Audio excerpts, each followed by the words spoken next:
prince, l'abbé Philippe. Il revient précisément de la chasse. Vous le retrouverez plus loin. Tout à fait étonnant. Figurez-vous que l'abbé a ordonné de bâtir l'édifice sur une moraine datant de la période glaciaire. On dirait un véritable théâtre. Je vois des fontaines à jet d'eau, de multiples cascades qui agrémentent le parc. Il est merveilleux, le parc de Vesserlin. Braves gens, poursuivez votre chemin et que Dieu vous bénisse. Tu m'as apporté du jambon et des patates? Oui, des patates de truc. Le meilleur, tu le sais bien. Et un jambonneux de Storkenzone. Ça ira. Pose ça là. Tu le sais, Josépha les grands yeux ne voit l'avenir qu'avec un bon présent de jambon et de patates. Voyons voir.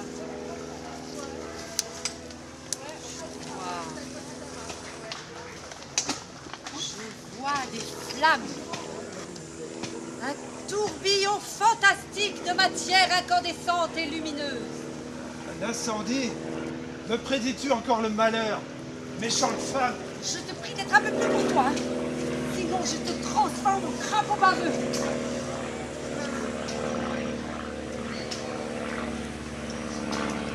Je vois une matière fluide et minérale. C'est du verre. Une verrerie va s'installer dans le fond de la vallée à la toute fin du XVIIe siècle. Tu veux dire Acruit? Non, plus loin. Il n'y a rien plus loin. Personne n'est allé plus loin. Il y aura un village fondé par 5 verriers venus de Suisse, du Jura, de la Forêt Noire. Il s'appellera Glasuta. Encore un coup de lavé. Il va nous prendre tout notre bois et les bénéfices iront à Murbach. Mais tu possèdes des dons de voyance, mon ami. C'est exactement ce qui va se passer. Et la verrerie existera 2 siècles. Mais rassure-toi, en 1789, je vois l'abbaye s'effondrer dans les flammes de la Révolution. Ensuite, les forêts appartiendront aux villages alentours et à leurs habitants. Et nous vivrons alors en paix avec Glacétin. Wildenstein. Le village prendra le nom du château. Après s'être appelé Glasuta Interwildenstein. Et le château alors? Sera entièrement détruit. En 1646. Les gens viendront en prendre les pierres pour reconstruire leurs maisons et leurs églises. Mais dans fort longtemps, au XXIe siècle, une association à but non lucratif viendra le relever de ses ruines grâce au travail d'une dizaine d'ouvriers artisans. À but non lucratif, dis-tu? De pareilles choses existeront dans 300 ans? Et des choses bien plus extraordinaires encore.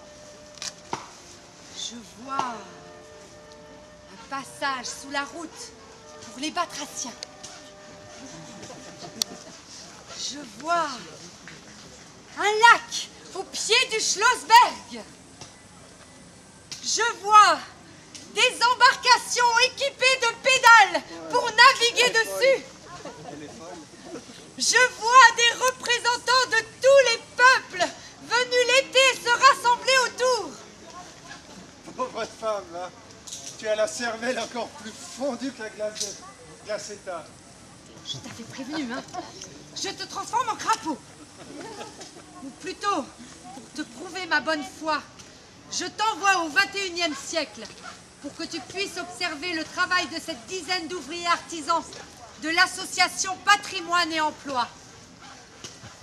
Et voilà, Magie, on est au XXIe siècle. Alors, je vais vous présenter quelques artisans. là, vous avez Fabien et Michael. Ils sont en train de fabriquer, ça y est, j'ai oublié le nom. Qu'est-ce que tu fabriques? Un chevron, voilà. Pour la barbacane, c'est l'engin défensif qui est à l'entrée de la forteresse. Là, près du logis seigneurial, parce que vous le voyez bien, là, vous voyez bien les appartements. Vous avez Patrick et Germain. Eux, ils sont en train de nettoyer les murs. C'est pour les consolider et puis mettre en valeur les rues qui existent actuellement. Et au fond, là-bas, avec la fosse, c'est Gérard. Lui, il est chargé de l'entretien des espaces verts. Il y en a pas mal ici et ça vous évite de marcher dans la jungle. Et toute cette équipe est dirigée par Dominique. C'est lui qui a sécurisé l'escalier que vous allez prendre maintenant pour continuer la visite. Voilà. Après, j'ai un peu édité le texte. L'auteur est ici, j'espère qu'il ne va pas trop en vouloir. Non, ça va y aller. Il est là-bas, c'est lui là-bas.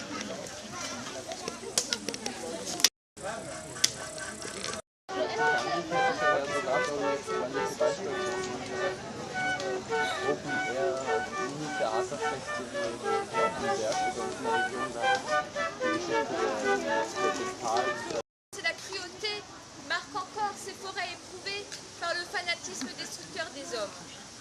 Je vais vous raconter l'histoire du seigneur de Wildenstein. Il était une fois un seigneur sans foi ni loi. C'était un tyran cruel, malfaisant, craint de tous.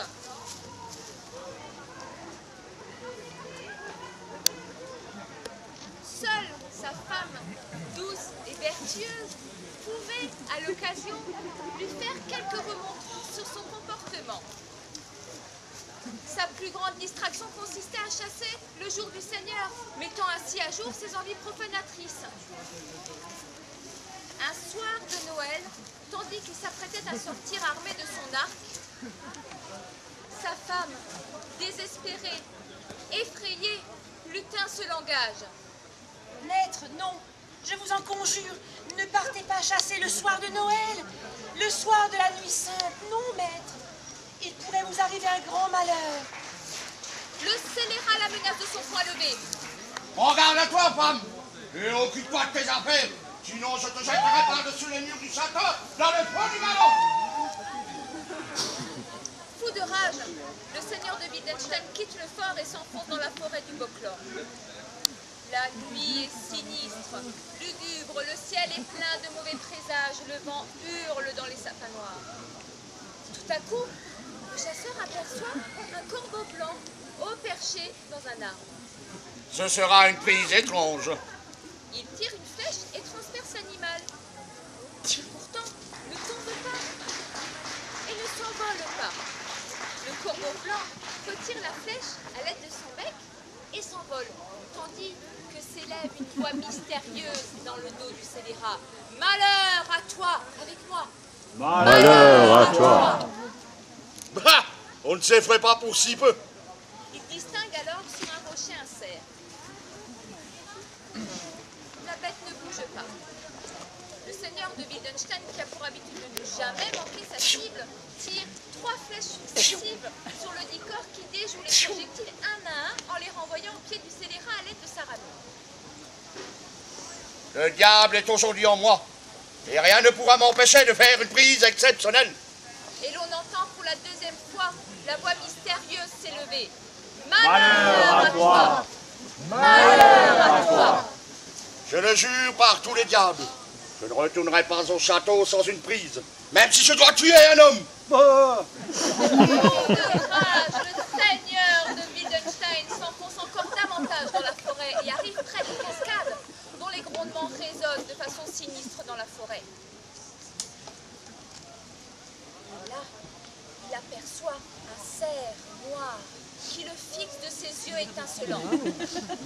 Par tous les diables, ce cerf noir sera à moi, même si je dois le chercher dans les profondeurs de l'enfer. Et il le pourchasse, oui, il le pourchasse à travers les taillis, les fourrés, les crevasses. Et il arrive au-dessus des cascades, lorsque l'on entend pour la 3e fois la voix mystérieuse s'élever. Malheur à toi! Malheur à toi! Mais là,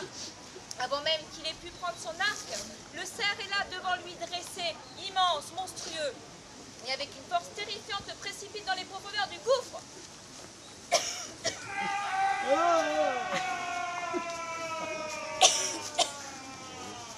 Les hurlements terrifiés à la mort du seigneur de Wittgenstein résonnent dans toute la forêt.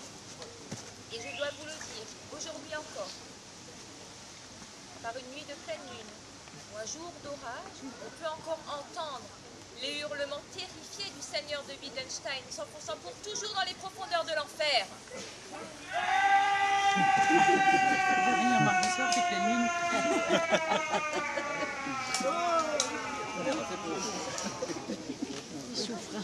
Et voilà, merci d'être venu jusqu'ici.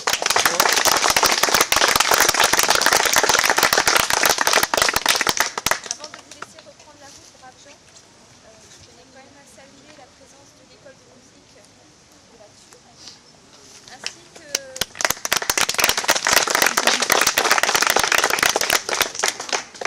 si vous avez pu accomplir une si jolie promenade en notre compagnie, c'est aussi grâce à l'association d'emploi qui réhabilite les sites tels que vous le trouvez aujourd'hui. Et si d'aventure c'était possible pour vous, vous pourriez éventuellement faire une vol aux jeunes garçons qui se présenteront à vous. C'était quand même ça. Je mords pas. Voilà.